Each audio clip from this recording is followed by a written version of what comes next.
This week on the Hollywood and Toto podcast, we learned that the force is not so strong with Mark Hamill, and that's an understatement. We speak to the author Jeremy Carl about his new book, The Unprotected Class. Boy, is it problematic. Boy, is it necessary. Stay tuned. And we give a shout out to Glen Powell, a rising star in the A-list and someone who might be exactly the kind of movie star we've been waiting for a very long time.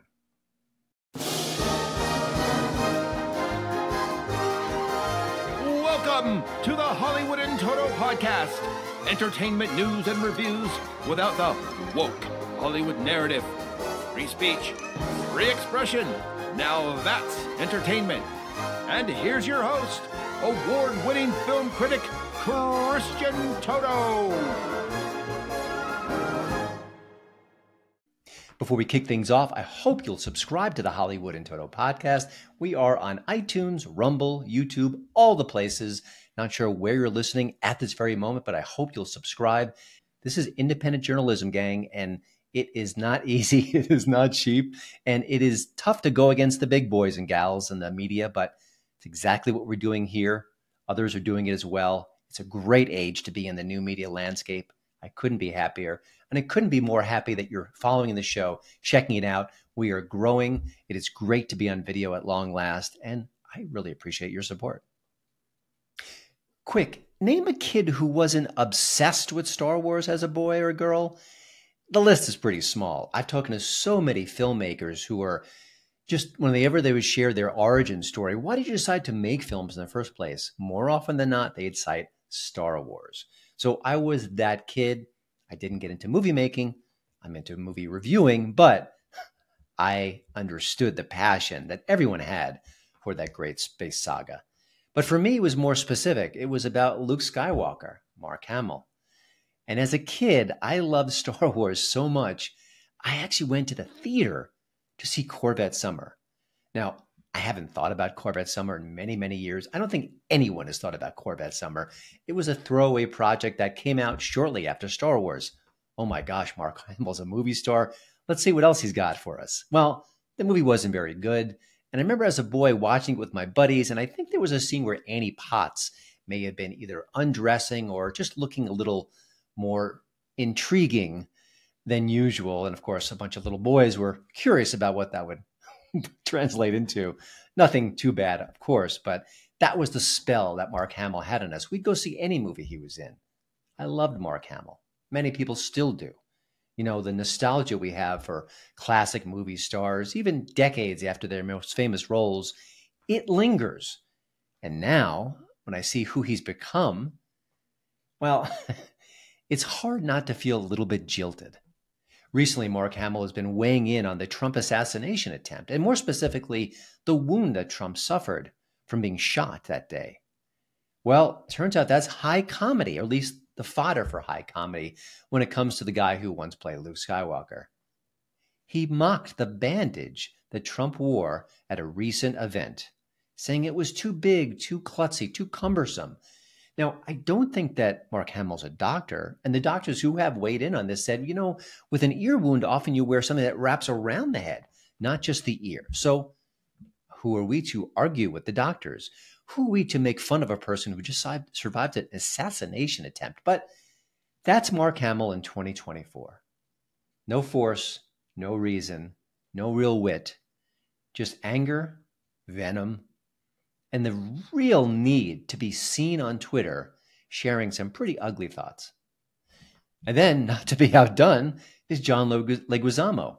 He's also a raging liberal. And again, that's okay too. You can be left of center.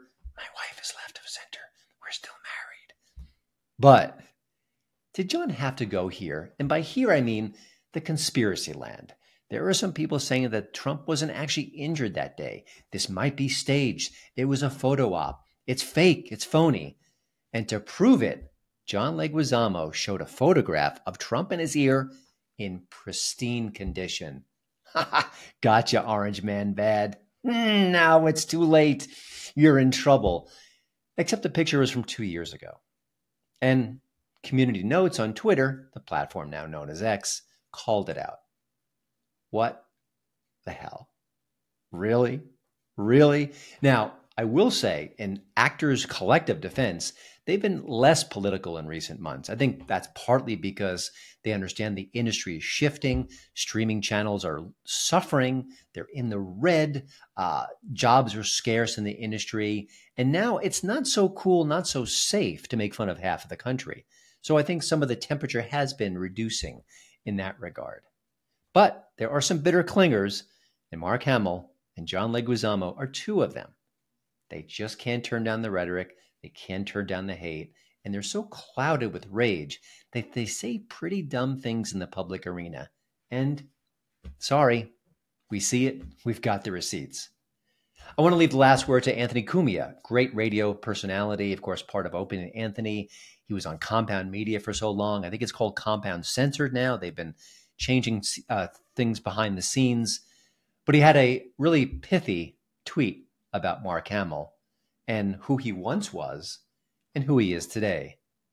Who could have imagined in 1977, as I left the theater absolutely amazed after seeing Star Wars, that 47 years later, the hero of that movie would turn out to be a tremendous effing a-hole? Well, Anthony never censors himself, but sadly, I think he's right.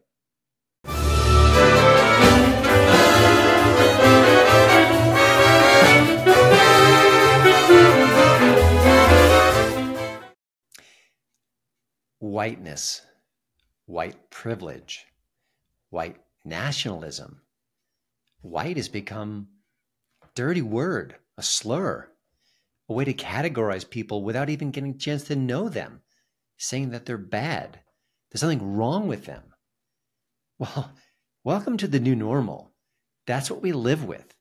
That's what academia approves, the media approves, certainly Hollywood. Well, one person who doesn't approve is a white male author named Jeremy Carl. And of course, he's right. He's written a new book called The Unprotected Class, How Anti-White Racism is Tearing America Apart. And if it sounds hyperbolic, I'm not sure it is. It's a terrible thing to say about so many people, judging them without getting to know them. I think we used to call that bigotry, but now it's mainstreamed. His new book looks at a variety of ways that this is really toxic to our culture. But the one I want to focus on, of course, involves entertainment. He has this expansive chapter in the book about how entertainment and entertainment critics and the industry itself has really embraced this whole anti-white theme. It's gross, but that's the reality we're living in right now, which is why a book like The Unprotected Class matters. Now, writing this book wasn't easy by any stretch of the imagination. And I don't even mean just writing any book. I've written a book. It's hard. But this topic, this conversation, we're not supposed to have this conversation. Everyone wants to talk about race, but only from this perspective with this conclusion. And that's not what Jeremy's doing. It took a lot of guts to write a book like this. It's getting well received, so he's done the right thing here. But it's a difficult conversation. And even if you don't agree with everything Jeremy has to say, it's still a challenging conversation. But it matters. We need to have this talk and to be open and not to judge people and not to hammer away at people because they have different opinions. So that's why I wanted to have him on the show to drill down into Hollywood, how this topic is explored and exploited in the Hollywood community.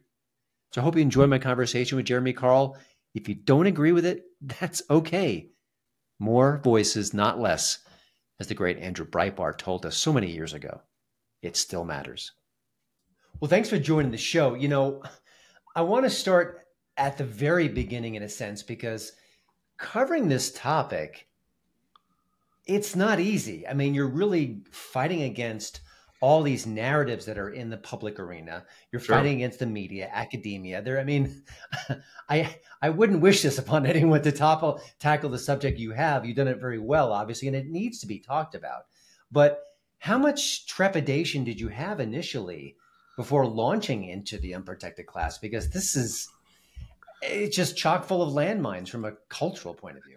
Yeah, I mean, I probably thought about writing this book, or at least this subject in many ways, for almost a couple decades, and then more seriously over a number of years.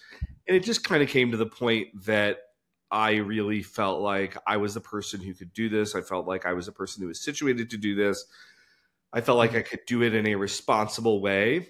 And so there was really no excuse not to. I think I'd been in the Trump administration in a fairly senior role, and the media had kind of taken note of other stuff I'd done, again, under my own name, not anything I was apologizing for. And so I kind of realized that, I wasn't going to be able to run away from this subject. And so I might as well just sort of charge into the fray. Gotcha. And were there any roadblocks en route to publication, either people saying you can't do this, shouldn't do this, or was it mostly once you decided this is the kind of project I need to write, it was full steam ahead? Yeah, I mean, it was more the latter. I think that there are certainly a lot of people who would have said, you can't do this, you shouldn't do this, but I'd sort of cut those people out of my life for various reasons anyway. I shouldn't say that. It makes it sound like I say more that they've cut themselves out of my life. I don't cut people out of my life for ideological reasons, but so I didn't have those kind of negative voices over my shoulder in that way. At the same time, I was, there were, of course, roadblocks on the way. And in fact, one of them that I got quite a lot was a feeling from when I talked to people about the project. They said, that's great, but you should really get somebody like Candace Owens or some other minority to write about this. And I actually felt it was really important to have a white person write about this unapologetically from our own perspective, and not to be, backing away from that. Yeah, there's a lot of good information in the book and a lot of excellent perspectives. I'm focusing more on the entertainment side of things. That's what we do here at the podcast. Sure. And, for a while, my thinking on what we're seeing in Hollywood today and some of this anti-white sentiment and some of the race casting that's so curious that we'll get into in a minute is that Hollywood just has a lot of guilt for, decades of not letting minorities have their say, not giving them a chance to tell their stories, not casting them in ways that are appropriate, or even just being demeaning. Yeah. How much do you think does that focus or factor in to what we're looking at right now? I think, of course, it does to a degree, because Hollywood is also, it's a liberal place. I don't need to tell you. But I think that can also be overdone. And I think one of the fascinating things that I point out in my chapter on Hollywood is that when you look at overall characterizations, and this work is not done by me, it's done by kind of liberal scholars associated with Annenberg, you find that overall whites have been portrayed more negatively than minorities for 60 years. Now, of course, we can recall, even from my own childhood, lots of racially stereotypical characters, who are minorities, et cetera. So I'm not suggesting for a second that there wasn't negative stereotyping that ever went on or anything like that. I'm not trying to erase history, but I'm just saying overall, we were much more likely to see what's called David Edelstein, I believe I call him, the critic, calls the kind of magical Negro, which Spike Lee also has talked about a little bit. This kind of usually a black character, but not always, could be another minority, who sort of saves the benighted white people from their ignorance. That's almost more of the movie trope than kind of the villainous minority today. And that's been true for quite a while. You're not an entertainment critic or a reporter. Your background is vastly different than mine. So when you tackle this subject for this exhaustive chapter, you're learning as you're going, you're digging up things. Sure. What was the most intriguing or more surprising elements of your research that went into the book?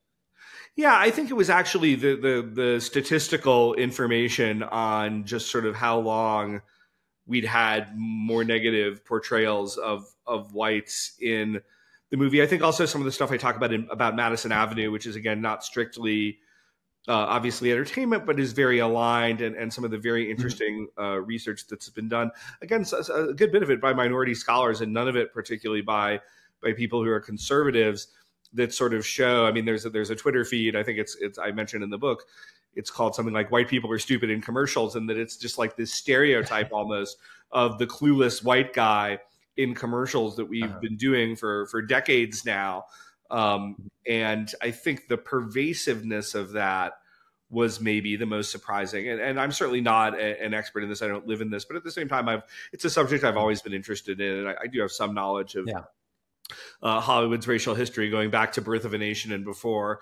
You know, I am aware of at least some of these issues, but those were still surprises to me. When you think about pop culture, you could dismiss it and say, it's just a movie, it's just a TV show, it's just a string of commercials that have a curious pattern to them. Yeah. You know, a lot of the work I do argues just the opposite, that pop culture does matter, that it is important. Oh, yeah. What would you say to that criticism, or that line of thinking that this is just, you know, fluff, it's just entertainment? Why do we even need to dig down and x-ray it like you have? Yeah, I mean, not at all. I mean, if I hadn't thought it was supremely important, I wouldn't have put it in the book as its own chapter. And in fact, I'd say that it's one of the chapters that, even in talking, this is the first time I've actually talked to somebody who's really working, you know, purely in the entertainment field, but in the general interest interviews I've done, it's one of the chapters I talk about the most frequently, because I think what it also illustrates, a lot of what I talk about in the book is sort of specific actual legal barriers or discrimination against whites in America in 2020s. But a lot of what's going on in Hollywood right now, with the exception, I mean, sure, there are things like the Academy Awards and there's sort of absurd racial quotas around those, but that's not what most of it is. It's more informal, or it's more looking at the particular ways that Hamilton was cast in a certain way, and, you know, where you have the one white character and who is that and what does that say, and just even the kind of racial recasting of the Revolution. By the way, I mean, I think Hamilton artistically is a terrific product, but that doesn't mean that we can't interrogate some of the racial ideology behind Hamilton, because I do think that it's significant and it's indicative of the place that we're in on some of these issues. Yeah, the Hamilton information was really interesting to me. I hadn't given it that much of a deep dive. I'd just assumed it was artistically excellent. The race neutral casting was purposeful and made a statement and was part of the overall presentation. Right. All those are good things. But yeah, like you said, there are some other elements there that are worthwhile, at least to discover. One of the terms you use in the chapter is whitelist, which is a spin on blacklist. Can you describe that a little bit? Because I thought that was both trenchant and vital. So what does that mean in your eyes? Well, I mean, it's just the notion that you can't be white and get certain things, and that, you know, the same way that you have the Hollywood blacklist, which is its own subject, and I could give a very revisionist take on that, and that the only people who were really blacklisted over the long term was, I think it was Maury Riskind, who was an Academy Award-winning screenwriter who, you know, made the mistake of being a right-winger and affiliated with William F. Buckley and never worked again in Hollywood. But that having been said, I mean, I think you see this place where there's just no room for a white actor in X role, and people are being told that quite explicitly. Or I was talking, I did a podcast with Andrew Klavan for the Daily Wire, who's a very well-known writer and, you know, won multiple Edgar Awards as a mystery writer. And he mentioned to me, and he's not, I mean, he's a conservative, but he's not a particularly politically radical conservative at all. And he just sort of, in his own personal experience, that he was aware of minorities who were being, you know, put on screenwriting credits for which they actually did nothing, just to hit some bean counting diversity role. And that was something I had heard about anecdotally, but to hear it from somebody who actually had that experience was something else. So I think it's really out there. Yeah. You know, I know a little bit, a comedian, Tyler Fisher, he's been on the show before. I've met him a couple of times, very funny fellow. He's white, he's male, he's straight. And he actually has been suing his representative in recent years because he was told, because you are who you are, because your skin color is what it is, right, we can't find your work. And he actually, it happens so often, he recorded one of those conversations. He played a snippet of it for me a little while ago. That's part of the lawsuit. But yeah, this is real. It's happening. And I think in the recent past, it wasn't spoken aloud. It was just accepted and performed. But now they're actually saying it. So it's quite shocking. You know, when you think about race casting in movies, you talk about that briefly where, you know, we could have a white superhero like Nick Fury. He could be Samuel L. Jackson, and we all accept it, and it's fine, and it's certainly part of the creative process. You can't flip that and make it in the opposite. But one of the things your book focuses on, which drives me crazy, is you'll be watching a historical story, you know, film, a TV show, And Yeah. it's maybe set in a period where there was extreme racism, or, Yeah. Black characters were kind of pushed to the margins Yeah. because that's just the way it worked. And all of a sudden you'll see Black actors in the screen. Yeah.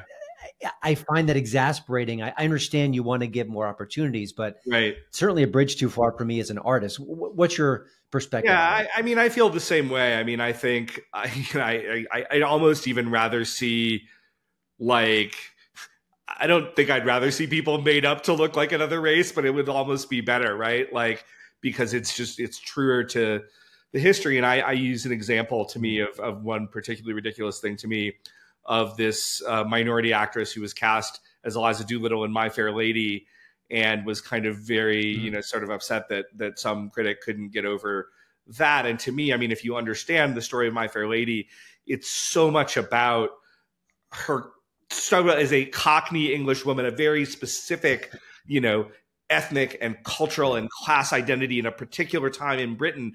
And you can't just overlook that. I mean, it's like casting an autobiography of Malcolm X with a white actor in the lead, right? Like, it's just, I mean, maybe it's not quite that extreme, but it's like getting on the level, and that, maybe there is some room for play in these things, but in general, we just need to accept that when we do historical dramas about anywhere, that we should try to, keep some ethnic, or at least appearance based, that it's plausible for those people would look like who they are. And to the extent that that means that certain type of actors aren't being cast, well, let's tell more and different stories, right? I mean, every group of people, every culture has a history, they have stories, and by all means, let's put them on film. I don't have any objection to that. But at a certain point, when we have Black Mary, Queen of Scots, it just gets ridiculous, right? I mean, and so I think you're seeing some of that. What I've noticed over the years as a film critic is that my fellow film critics are often part of the problem, if you can call it a problem, or maybe that's even sugarcoating the situation, where they will look at a story and they will kind of, in a way, bean counter, like, okay, were there enough minorities in this story? Yeah. Was it more about a male character and his journey as opposed to a female character? You talked a little bit about Armand White, who's with the National Review, and the most contrarian of all critics on the planet. Not even almost like excessively contrarian, but still a really interesting guy to read. He is, and he also blocked me on Twitter for some reason. I've never known why. I've never said a publicly unkind word to him. But how does the media play into this? Because you would think, in a way, if you're a film critic and you see some of the things that you're talking about, you might call it out gently but firmly, say, hey, this does break the spell of what they're trying to share. But I find that just the opposite. What have you found? Yeah, well, it's just the left controls the commanding heights of the culture, and they want to tell a certain type of story in a certain type of way and have a certain type of view of what should be represented.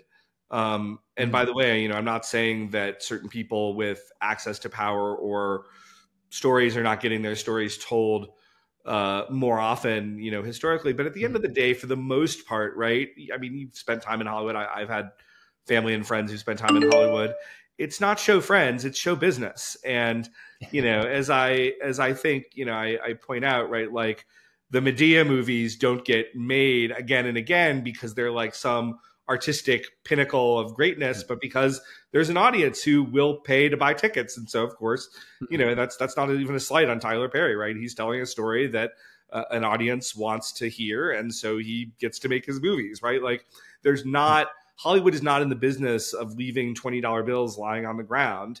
And if somebody's got a compelling story that will resonate with an audience, regardless of their ethnic or racial background, the chances over time, particularly in the more open Hollywood that we have with ever more studios and sources of funding and independent, their stories can get told and get made. When you think, I think our conversation in a way overlaps with woke. There's an intersect there for sure. And what I've noticed in recent years is that actors are finally starting to speak out against it. You might have a straight actor defending the fact that he played a gay character in a movie. I think Judi Dench recently talked about trigger warnings, right, and saying how, just complete opposite of what the creative process is like and what artistic endeavors should be pursuing. Do you see some sort of peaks of sanity or hope in this specific arena that you're covering, or is it still, are we still knee deep in it and there's no I think sort we're of signs of knee-deep in progress it, at the moment? but there are some green shoots, and I have some friends even who are on the right who are involved in various artistic and cultural ventures, and it's a personal interest of mine. I mean, I'm a huge fan of arts and culture, and particularly high culture, and I love film as an artistic medium. And I particularly like films such as a lot of Richard Linklater's films. He's often been criticized for not having enough minority representation in his very sort of talky films, but I think that there are opportunities, and I think the great thing is for any actors who are really serious about their art, for any directors, et cetera, at the end of the day, you've got to transcend all of whatever the culture is telling you, or you're never going to make any art that's anything really, right? Like if you're just taking the received, taboos of your culture, what you do is going to be lifeless at the end of the day. And that will ultimately be reflected in the product that you put out. And I think that people who are really serious about art will want to get out of that type of world and into something more serious. Yeah, I think in maybe 10, 20 years, we'll look back at this period of art. And I think a lot of the projects, a lot of the TV shows and movies just won't stand up. They won't be something that we want to revisit. We want to relive. We'll say, oh, sure, it's a little dated. Things are different now. But these stories don't have those universal themes. Whereas like a Breakfast Club or some of the John Hughes films, even if they have some culturally insensitive moments like Long Duck Dong, I don't know who's rushing out to defend that character. It's what I always think of when I think of bad ethnic stereotypes that still made it into movies in my lifetime. But still, Hughes's movies still have an eternal truth to them. About teenagers and growing up, et cetera, that still make them very relevant despite that. Yeah. We talked at the beginning of the conversation about how this is a minefield. This is a very difficult subject to kind of confront the narratives on race in a way that is atypical, that is controversial, that doesn't sort of align with the groupthink. Now that the book has been out a little while, you've had a lot of conversations. I'm sure people are reading it and sharing their thoughts with you. What's been the response? Has it been hyperbolic at times? Has it been refreshing at times? Give me a kind of a snapshot of that.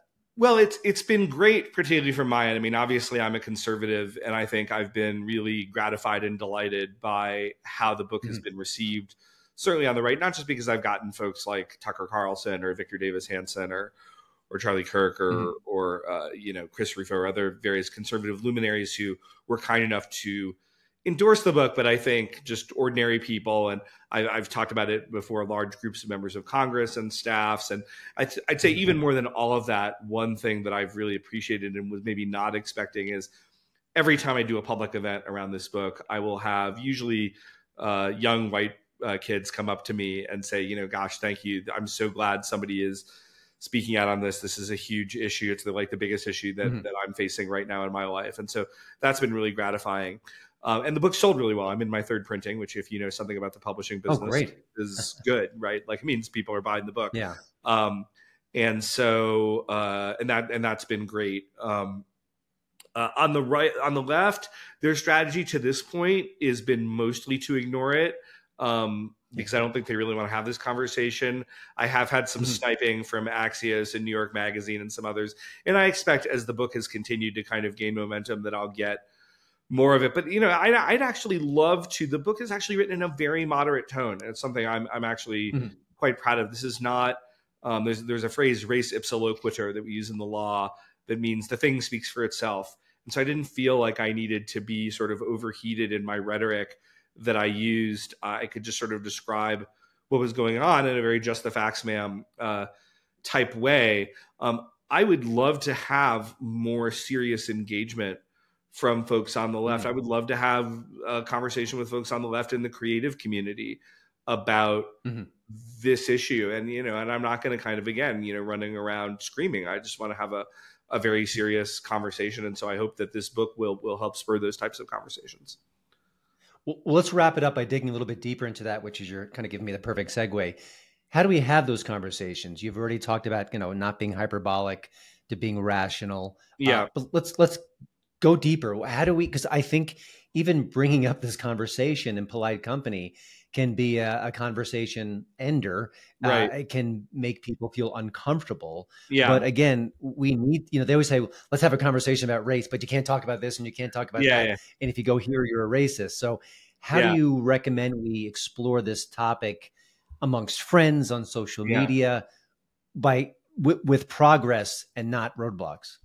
Yeah, well, and that was always the infuriating thing about President Obama would often talk about, having an honest conversation about race, which really meant having his conversation about race that you were expected to listen to and agree with. And, but if you offered your own opinion, then that was not valid. So that's obviously not the way to do it. I mean, the sort of glib answer, but I think it's also true, is I wrote this book as a template, and very much not just for true believers or even primarily for true believers in my thesis, but for something that you could give to your mom, your sister, your kid, your coworker, who's maybe not totally convinced that this is an issue, and that they can get a very calm, rational, and again, you look at the reviews on Amazon, I've got 5-star average, and you can read kind of a consistent theme that again, this is not over the top, and it's very reasoned argument. So I think you have that type of reasoned argument, and I think people need to share their experiences and just to be bold. And again, that's what I've tried to do in this book, and just to say, if you have an experience of being discriminated against, or if you see a problem, if you see something, say something, right? And that's what I've tried to do here, and I hope more people will do this. I think it's actually essential that we do it. I wouldn't have written a book like this that has the inherent blowback that it will if I didn't think it was essential that we come to some sort of modus vivendi on this issue. And by the way, that doesn't mean that everybody's going to agree with me after reading this, but what we have to have among all ethnic and racial groups in this country is enough of a shared understanding and agreement about what we want to do on these issues that we can move forward together productively. That's not something that can be... And go ahead. Even if I disagree with you on X, Y, or Z, it's okay to disagree with you. I don't think you're a monster. You shouldn't think I'm a monster. That's the best path forward. But Jeremy, thank you so much for being on the show. There's so much to this book beyond entertainment. I focus here on entertainment, so I wanted to kind of drill down there. Sure. But please check it out. It's The Unprotected Class. Go to Amazon.com or your favorite bookseller. An important conversation, a bold conversation, to use your phrase. I don't disagree at all. Thank you so much. And again, pop culture matters, but the broader picture here is so significant. And we're in a curious time with what's happening politically, what's happening culturally. We need to talk to each other. And, you mentioned before people kind of pushing you out of their lives. I've had that happen to me on several occasions. Yeah. It's not good. It's not the American way, but having these conversations, that is all American. So congratulations on the book, and hope to talk to you again. Thanks so much, Christian. I really appreciate it. Every few years, we get an it actor, an actor who is all over the place, super famous, super in demand. Seems like they pop up in every movie. Years ago, it was Anne Hathaway. More recently, Pedro Pascal. Now, this is Glen Powell's moment. Now, this is Glen Powell's moment. We saw him in Top Gun Maverick. He stole a few scenes there. Pretty arrogant, pretty cocky. That was the whole point. It's why he was so good. And then more recently, he's been in Anyone But You. And now he's starring in Twisters, which is, I guess you could say, a spiritual sequel to the 1996 film with Helen Hunt and the late, great Bill Paxton. Who are they? It's Tyler Owens. Calls himself a tornado wrangler. If you feel it! Scared of nothing and I'm scared to death. It's in theaters right now. But what's interesting is how he has an all-American appeal in this movie, wearing a cowboy hat, from Oklahoma, or at least living in Oklahoma when the movie is set, and sort of has a home heartland value system built in. That's interesting. The actor recently talked about being from Texas, moving back to Texas, and how sometimes Hollywood is ignoring underserved communities within the movie-going audience. Not so much that he's a conservative or one of us, but just that he's aware of some of the imbalances within the industry, and maybe he can help correct them with his star power. We'll have to wait and see. But the one, I guess you could say, cautionary tale here is that it reminded me a little bit of Alan Ritchson. Ritchson is the star of Reacher. He's the muscle-bound hero. And when he first popped on the scene and when the show was becoming very powerful, he talked about how he was a Christian, a man of faith, and the complications that involves and how he feels spiritually welcomed by it. And I thought, well, that's interesting. You don't hear that every day. Most actors don't talk about faith in such a deep and profound way, and he was doing just that. And I thought, well, that's kind of a right-leaning attitude, you could say, perhaps, or maybe a heartland or red state friendly state of mind. And then, before you know it, Alan Ritchson was back in the news. He was blasting the police. He was blasting President Trump, taking a lot of hard left positions. And I thought, wow, that's interesting. I don't know if that's what he really believes. I'll assume it is. But why now? Why all of a sudden? And why on the heels of talking about being a Christian? Was he afraid he might get pigeonholed in a certain direction?